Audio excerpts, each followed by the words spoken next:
আসসালামু আলাইকুম। তো বেশ কিছুদিন ধরে ব্লগ দেওয়া হচ্ছে না, কারণ ইন্টারনেট খারাপ ছিল, প্লাস কারফিউ ছিল। তো একটা খারাপ অবস্থার মধ্যে গিয়ে আমরা আর কি যাচ্ছি। দেশের অনেক খারাপ অবস্থা, অনেক স্টুডেন্ট অলরেডি মারা গিয়েছে। তো এটা ছিল মহরমের দিন, গত বুধবারের একটা ব্লগ ভিডিও ছিল। তা আম্মুর বাসায় আসছি।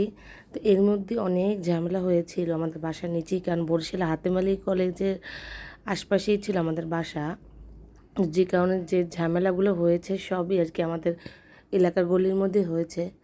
যাই হোক, আর যে সন্তানেরা মারা গেছে তাদের মাগফিরাত কামনা করি। তো যাই হোক, এদিকে আম্মু আবার বিরিয়ানি রান্না করেছিল, সাথে ছিল ইলিশ মাছ ভুনা, সাথে ছিল গরুর মাংস ভুনা। গরুর মাংস না, সরি, এটা ছিল রেজালা। আম্মুকে বলেছিলাম যে বেশ কিছুদিন ধরে আমার রেজালা খেতে মন চাচ্ছে, গরু মাংসের রেজালা। তো আমার এখানে গরু মাংসের রেজালা করেছিল আমার জন্য স্পেশালি।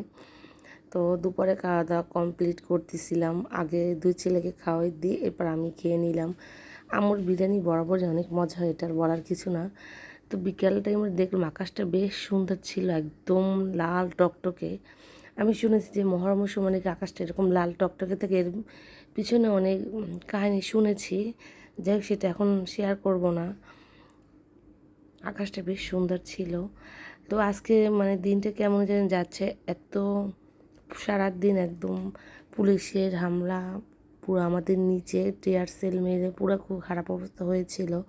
মানে গ্যাসটা আমাদের বাসা পর্যন্ত উঠতেছিল, এমন একটা অবস্থা। রাত তো একটা অ্যাক্সিডেন্ট হয়েছে, সেটা হলো গিয়ে একটা দোকানে আগুন লেগেছে, সেটা আমি শেয়ার করবো একটু পরে।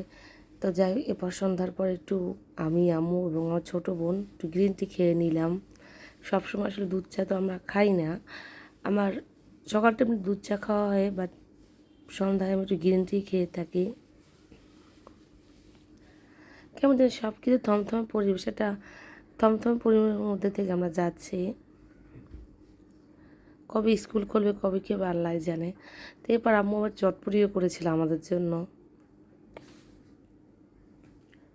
তো এইভাবে ছোটো ছোটো করে কেটে নিয়েছি শশা, তারপর চটপটি খেয়ে নিলাম। আর আম্মু যখন আমরা আসি তখনই খাবারের শুধু পাট শুরু হয় আম্মুর কাছে।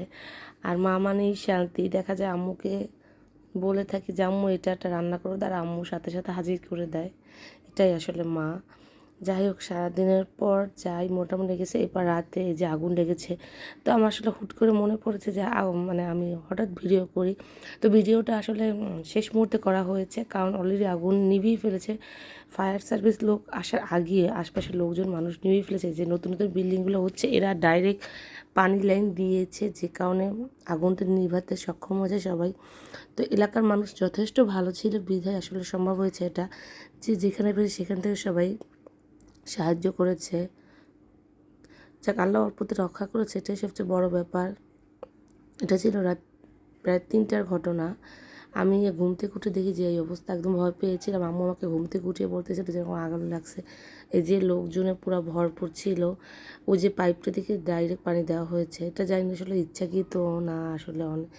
যাই হোক, আজ এর পর্যন্ত ছিলাম ব্লগ, দেখাবো অন্য কোনো ব্লগ। আল্লাহ হাফেজ।